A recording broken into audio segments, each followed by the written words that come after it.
Continuando na senda das entrevistas exclusivas sobre o todo o terreno, hoje o grato prazer de falarmos com um piloto que aposta no seu regresso. Ele já é, podemos dizer, um dos nomes principais do todo o terreno em Portugal, muitos campeonatos conquistados, esteve nos ralis e que desta vez regressa, depois de ter apostado durante algum tempo nos ralis, ele regressa, como eu digo, ao todo o terreno, vai estar em estreia na Bajaj CP, na segunda etapa do campeonato de 2020, é o Miguel Barbosa, que aceitou o meu convite, não só para nos falar do seu próprio projeto competitivo para este ano, e iríamos começar até por aí, mas também sobre a maneira como viu a primeira etapa deste campeonato, onde esteve ausente, vamos perceber as razões. Mas antes disso, Miguel, e mandando-lhe para já um abraço e agradecendo a simpatia e a disponibilidade, fazíamos aqui a ponte ainda sobre o ano de 2019, que acaba por ser o ano, para já, que marca o fim da sua aposta nos ralis. E aquilo que eu pedi ao Miguel, e fazendo aqui um enquadramento para o todo o terreno em 2020, perguntava-lhe, Miguel, depois destes anos no Campeonato de Portugal de Ralis, com o Sporting Dew também, que nos possa fazer aqui um balanço da sua presença e no fundo, o perceber da razão de ter terminado esta sua aposta nos ralis. Começamos por aí, Miguel. Um abraço, boa noite e bem-vindo. Olá, Gonçalo, boa noite. Obrigado pelo convite. É sempre um prazer estar aqui à conversa consigo e um abraço também para todos os ouvintes. Os ralis foi uma aposta ousada, eu diria, nossa e dos nossos patrocinadores em tentar fazer algo diferente. Tentámos sair da nossa zona de conforto, que era o todo terreno, e a velocidade, que é todo o nosso passado, e decidimos tentar montar um projeto para lutar pela conquista do título nacional de ralis. O balanço, obviamente que o objetivo principal não foi conseguido, que era a conquista do título nacional, mas acho que fizemos um belíssimo trabalho nestas épocas que tivemos no Nacional de Ralis. Obviamente que não escondo o meu desapontamento por não ter conseguido lutar, não ter conseguido alcançar o título. Esse era o grande objetivo. Mas em todas as épocas fizemos boas épocas, lutámos pelas vitórias. Praticamente em todas as épocas estivemos até a última prova na luta pelos campeonatos. E portanto também fico, por outro lado, bastante orgulhoso por aquilo que fizemos nos ralis. E acho que mostramos muita competitividade ao longo e evolução ao longo destas épocas. E por fim, achei que tinha chegado à altura de voltar a casa, por assim dizer, que é o todo terreno, porque acho que já se tinha esgotado um bocadinho o tempo que eu tinha dado a este projeto de vida, em termos de ralis. E, portanto, acho que é a altura de regressar, é onde eu me sinto em casa. E portanto, com o aval dos meus patrocinadores, voltamos ao todo terreno, que é aí que sempre fizemos a nossa carreira, a maior parte da nossa carreira, e é aí que eu me sinto bem. E, portanto, deixo-me muitos ralis. É um mundo que eu gostei bastante, o bom ambiente que se vive entre os pilotos, entre todas as provas, tudo, foi algo que eu gostei bastante de conhecer e viver por dentro, e portanto foi uma fase que eu gostei bastante. E perguntava ao Miguel, é um fechar da porta e trancar e deitar fora a chave, ou pelo contrário, foi só encostar a porta e de um momento para o outro vir para então sim conquistar aquilo que não ficou conquistado? Não sei, obviamente que isso agora nunca é difícil dizer, mas agora sempre que abraçamos os projetos, os novos projetos, é aí que nos empenhamos a 100% e a fundo e não ainda a pensar noutra coisa. E, portanto, agora o foco é todo terreno, a 100%, e, portanto, nem estou a pensar sequer em nada dos ralis e acho que para já não é nenhuma hipótese, e, portanto, estamos de volta a 100% ao todo terreno e é aí que nos vamos focar totalmente. Muito bem, e é precisamente por aí que vamos continuar esta nossa conversa, recordando que esteve presente já com o carro, ou pelo menos já deixou aqui algumas das pistas do carro que vai utilizar para esta temporada de 2020 em Porto Alegre, onde por problemas técnicos não conseguiu terminar, mas esta sua aposta para este ano, Miguel, e melhor do que eu, será o próprio Miguel nos explicar, vai passar naturalmente com uma arma poderosíssima, numa tentativa clara, penso eu, de reconquistar o campeonato de todo o terreno. Será assim? Posso interpretar para já esta sua aposta como primeiro objetivo, revalidar e conquistar aqui um título que já foi seu durante bastantes anos? Sim, claramente. Depois de já termos conquistado 7 títulos nacionais de todo terreno, obviamente só faria sentido voltarmos com as condições para lutar novamente pelo título, e esse é declaradamente o nosso grande objetivo, lutar pela conquista do título, sempre com respeito e com o reconhecimento da qualidade do nosso plantel e dos pilotos e das máquinas que existem no Campeonato Nacional, mas esse é o nosso objetivo. Participar na Baja Porto Alegre, além de que é sempre um evento muito poderoso em termos de retorno às marcas e competitivo, foi também uma excelente oportunidade para experimentar aquele que seria uma hipótese de carro para 2020.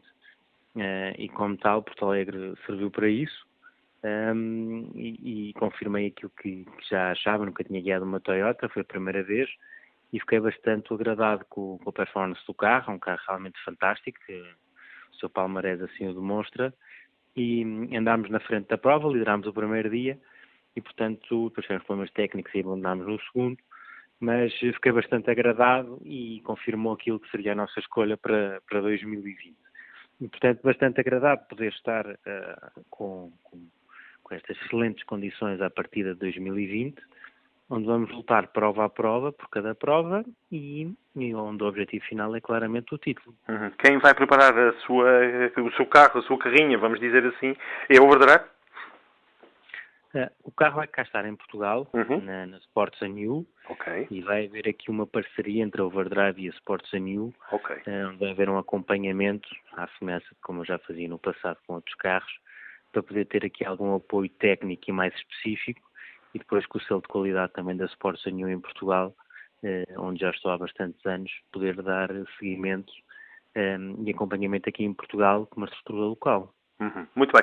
É o seu projeto competitivo que vai começar apenas e só na segunda etapa, nada, portanto, para já fora do plano, mas foi perceptível no comunicado de imprensa que saiu a nível oficial. O Miguel não esteve presente na primeira prova e por isso lançou aqui, de facto, a sua própria opinião de que o campeonato estava a começar demasiado cedo, principalmente, e neste caso não foi apenas e só o Miguel, como ouvimos também o Alexandre Ré, também teve problemas em chegar o carro e o material que veio do Dakar. No caso concreto do Miguel, isso acontece em pleno e, portanto, que o impediu de estar na prova de Beja do passado fim de semana, precisamente porque tinha mediado pouco tempo entre o Dakar e esta primeira etapa. Foi isso, não foi, Miguel? Sim, sem dúvida. É uma data muito infeliz. Eu tive bastante pena de não poder estar à partida da Baja de Beja. Tenho excelentes memórias das provas que fiz em Beja. Acho que é um palco ideal para a prática do todo-terreno. Tem pistas espetaculares. É uma terra com muita tradição no todo-terreno e isso viu-se nesta prova pelos excelentes comentários que ouvi, que tive presente em termos às pistas, tudo. Portanto, há uma memória ótima em relação a esta prova e foi uma prova que correu excelentemente bem. É uma prova que é muito bem-vinda e necessária ao campeonato e, portanto, foi uma pena. Agora, a data é uma data muito infeliz porque não permite a quem tenha estruturas, seja de que forma for, carros, logísticas, quem estiver no Dakar ou quem tenha mesmo ambições de ir ao Dakar, complica completamente a participação no campeonato e este ano ainda assim podíamos não fazer uma prova, à semelhança do que se passa nos rallies também. Agora, se contassem as provas todas, isto impossibilitaria sequer a participação no campeonato, porque seria logo desperdiçar um resultado à partida. Portanto, eu acho que é completamente necessário a Federação alterar esta data para o ano, além destes motivos que eu referi do Dakar, com todos os pilotos que eu fui falando, os mais amadores aos mais profissionais, esta altura do ano é sempre também necessária para acabar de finalizar os projetos, arranjar ainda patrocínios que ainda estão em fase de negociação, a preparação técnica dos carros, enfim, toda esta, porque de 15 de dezembro a 15 de janeiro não se passa nada e, portanto, é complicado perder esta altura que tínhamos sempre no início do ano de preparação a todos os níveis e acho que isso é de consenso geral. O que me foi dito é que esta data de Beja foi a data possível para este ano, eu diria que era uma data de emergência, não é? Porque a prova é suposto ser uma prova extra de início. Portanto, vamos ver o que é que acontece para o ano. Acho que toda a gente tem noção que é preciso rever esta data, mas como eu digo, é uma prova que é muito bem-vinda, é uma prova de sucesso do passado do todo-terreno, onde guardo excelentes memórias, excelentes pistas e, portanto, espero vir a poder fazê-la no futuro e que haja bom senso na escolha do calendário para o ano, até porque este ano temos um calendário atípico. Era isso que eu ia perguntar. Uma sobrecarga gigante de provas Até ao verão, até à pausa de verão? É maio, e depois temos 4 meses de interregno, o que eu acho que é mau a todos os níveis, para os pilotos desportivamente, que vamos estar 4 meses sem guiar, e portanto temos aí alguma perca de ritmo, e também em termos mediáticos, são 4 meses onde o campeonato, o todo terreno, não comunica para fora. As equipas, os pilotos, portanto acho que é mau nesse sentido também. E, portanto, estas coisas têm que ser pensadas de uma forma global, e espero que para o ano isso seja repensado. E no caso do Miguel, nessa pausa, pergunto-se, se tal como outros pilotos, vai estar presente na Baja Aragón, por exemplo? Não. O nosso projeto é Para manter o totalmente... ritmo, é a principal resposta que me dão. Sim, seria bom, mas isso tem um custo acrescido. Qualquer prova que se faça tem um custo acrescido e não está dentro do nosso budget. Como tal, não iremos fazer nada. E, portanto, o nosso foco e o foco dos nossos patrocinadores é tudo o que diz respeito a provas em Portugal, é o Campeonato Nacional, e, portanto, é aí que nos vamos focar. E pronto, e é assim, é esse o nosso programa. Miguel, e a opinião sobre o campeonato após esta primeira etapa, que já está concluída, de Beja? Já foi possível de ver ritmos interessantes nesta primeira prova, também algumas ausências, como por exemplo o Pedro Dias da Silva. No seu caso, como é que antevê este campeonato de 2020 com também problemas técnicos, no caso para o João Ramos, que o impediu de estar a dar mais luta ao Tiago Reis, acabou por surgir outros nomes a darem luta? Pergunto-lhe a sua opinião particular depois de ter visto esta primeira prova. Eu acho que esta prova é o campeonato, para já, está de boa saúde, como sempre, o Campeonato Nacional de Todo Terreno. Acho que é mais um ano que vamos ter de um bom campeonato, com bons pilotos, boas máquinas, boas organizações. Nós sempre tivemos um campeonato de muita qualidade. O Todo Terreno é uma modalidade muito bem amada em Portugal. Em Beja estavam muitas pessoas a ver a prova, foi uma prova muito concorrida. No que diz respeito em termos desportivos, correspondeu um bocadinho àquilo que eu estava à espera, ou seja, tirando obviamente as ausências que são sempre de lamentar e os pilotos que fazem falta, porque quanto mais melhor, e pilotos de qualidade ainda para mais. Acho que os pilotos que estiveram na luta pela vitória eram aqueles que se esperava que iriam estar. Portanto, o campeão nacional em título venceu e venceu bem a prova. E portanto eu acho que, digamos, são os suspeitos do costume. E acho que estava a ser uma prova bastante animada, onde pronto, o Tiago exerceu todo o seu domínio, mostrando tudo aquilo que fez já em 2019 e que é, sem dúvida, o alvo a bater, entre aspas, obviamente. E com um carro seu conhecido, não é, Miguel? Não querendo interromper o seu raciocínio, mas com um carro seu conhecido. Exatamente, um carro bastante competitivo, um carro que já fomos campeões, um carro que bem o Tiago tem desenvolvido e tem feito um excelente trabalho com a sua equipa, a todos os níveis, a nível de suspensão, motorização, acompanhei de perto todo esse processo e acho que tem sido feito um trabalho extraordinário com o carro, é um carro que é sempre competitivo, e pronto, e depois todos os outros pilotos, o João Ramos estava coladíssimo ao Tiago também, teve um problema técnico, infelizmente, faz parte das corridas, mas mostra que está aí um campeonato competitivo, com várias viaturas de qualidade e pilotos de qualidade, e pronto, e agora os pilotos já os conhecemos bem e pronto, sabemos que vão ser todos um osso duro de roer, mas é isso que gostamos e vamos à luta. Muito bem. O Miguel, começávamos nesta nossa entrevista falando do passado, falar aqui dos ralis, falar do presente deste campeonato 2020. Falta terminarmos com a questão do futuro e pergunto ao Miguel, porque esses projetos não são construídos ali em poucos meses, muito na data próxima, são sempre feitos com alguma anterioridade. Pergunto, no caso concreto, Miguel, se tem planos neste momento de estar a preparar uma presença num Dakar 2021, por exemplo? De momento não temos nada pensado nesses momentos. Obviamente que é algo que eu não escondo que gostaria de voltar a fazer. Uma pessoa desde que faz um Dakar, eu acho que é completamente apaixonado por aquele tipo de prova. Conseguimos fazer a prova ainda durante 3 anos, mas depois achámos que já não era algo que desse retorno aos nossos patrocinadores, sobretudo quando foi para a América do Sul. Perdeu aqui uma grande ligação com a Europa, com a diferença horária. Enfim, houve aqui vários motivos, apesar de ainda termos em 2010 ter ido feito o Dakar na América do Sul, deixou de representar, ser possível montar um projeto sustentável para o Dakar. Com este regresso à Arábia Saudita há aqui um ponto muito importante, que é, em termos horários, é positivo para nós, ou seja, é ao contrário, a prova está a acabar nas horas portuguesas muito cedo, o que permite pôr imagens, notícias em Portugal a horas muito, muito interessantes, aquilo que não era possível na América do Sul. Muitas vezes ao final do dia ou quase noite ainda estavam as etapas a acabar. E, portanto, isso, como o Gonçalo sabe bem, que é do meio, isso é fundamental para a difusão depois das imagens e das notícias e tudo mais. Eu acho que é muito interessante, gostei bastante do que vi na Arábia Saudita. Acho que o Dakar tem um espaço para ficar muitos bons anos. Há pistas espetaculares, o comentário dos pilotos foi muito positivo. Na segunda semana penso que poderão melhorar ali um bocadinho, que era tudo muito rápido, mas a primeira semana foi muito interessante. Portanto, eu acho que é um Dakar que se vai desenvolver ali. Meios não faltam a todos os níveis, financeiros, logísticos, tudo. E, portanto, eu acho que o Dakar vai ter ali um grande futuro. E, por que não pensar numa participação a curto ou médio prazo do Dakar? Seria bastante interessante, mas sabemos da dificuldade que é reunir patrocínios para uma prova desta dimensão. Agora, aquilo para mim são os Jogos Olímpicos do todo-terreno, como eu sempre disse desde que comecei a participar, e, portanto, seria um orgulho poder voltar a participar. Muito bem. Terminamos com perguntas pessoais, coisas muito rápidas. Nos perguntava-lhe, por exemplo, porque sabemos que também gosta e aprecia bastante os SSVs, se é uma possibilidade que o próprio Miguel pensa poder vir a utilizar, seja para treinos, seja a nível competitivo. Sei que para já o foco principal é o regresso e utilizar no máximo esta ferramenta poderosíssima, mas pergunto-lhe se admite a possibilidade, num campeonato que nós sabemos que tem horários e tem datas diferentes, no Campeonato de Portugal de todo o terreno para as motos, organizado pela Federação de Motociclismo, se o Miguel também admite, como forma de treino, como manter a forma, de participar em algumas das provas a nível de SSVs.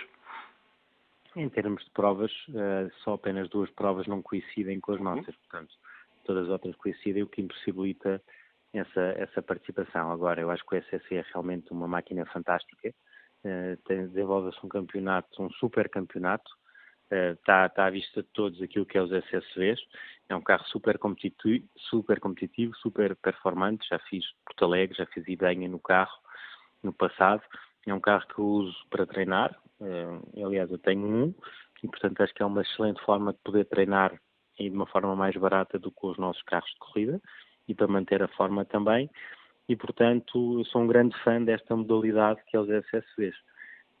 E portanto sempre que posso treino de SSV. Agora não tenho previsto qualquer tipo de participação nesta prova, mas é de facto um excelente meio de treino e para manter a forma quando estou parado. Muito bem.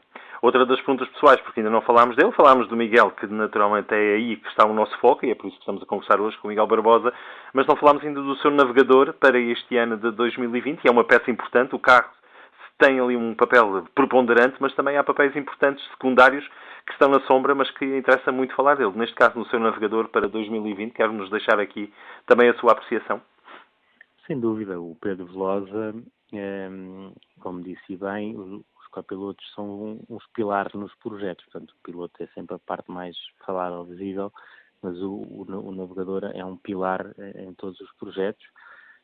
Para mim, a importância que eu dou ao copiloto começa muito pela relação pessoal, e realmente o Pedro é um amigo de há muitos anos, é um grande amigo há muitos anos, já fomos campeões nacionais juntos em 2012, portanto temos uma história para trás, e portanto para mim foi a escolha óbvia, quando comecei a pensar neste projeto, ser o Pedro, porque é um amigo, mantemos a ligação ao longo deste tempo todo, mas sobretudo é um super profissional e como tal, para a exigência deste projeto, também tinha que ser alguém assim. Portanto, conseguindo conjugar estes 2 fatores, foi uma escolha óbvia. Muito bem.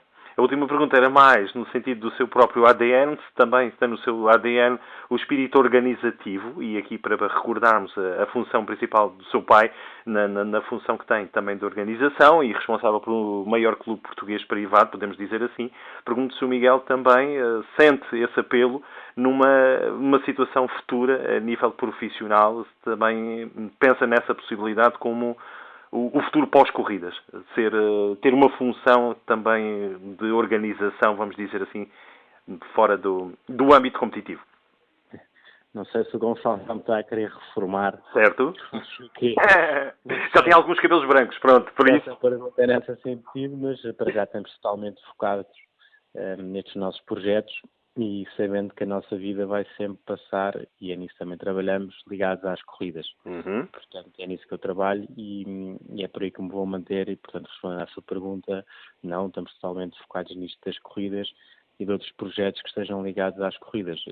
Como tendo um bom exemplo em casa, não é? Extraordinário exemplo no seu pai, e por isso é que eu perguntava se vamos ter uma sequência do trabalho do seu pai. Não temos isso em mente. Quero continuar ligado ao desporto automóvel, mas de outra forma e, portanto... Papel mais ativo. Uhum.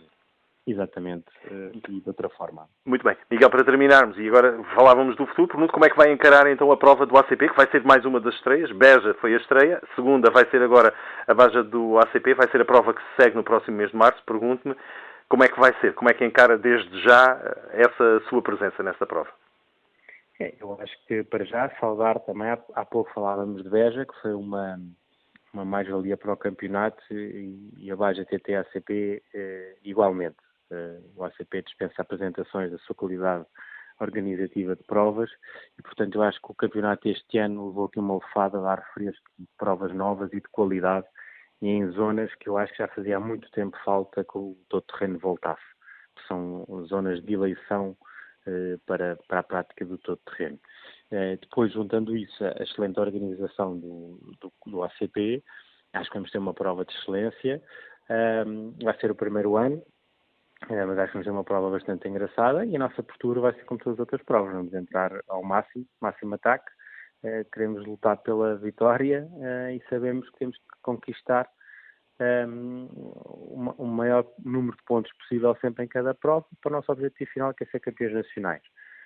Temos a noção que vamos lutar contra pilotos de peso, máquinas de peso, e, portanto, o nosso objetivo é ir atrás e ir em busca do campeonato. E, portanto, para isso teremos que dar o nosso melhor, sem dúvida, porque o ritmo está bastante alto, já se viu em Beja, e, portanto, é isso que temos que fazer. Muito bem. Miguel, agradecer a simpatia, a disponibilidade, dar-lhe os parabéns pelo regresso ao todo o terreno. Já tínhamos saudades também de ver o Miguel, apesar de todos os bons resultados que alcançou também nos ralis.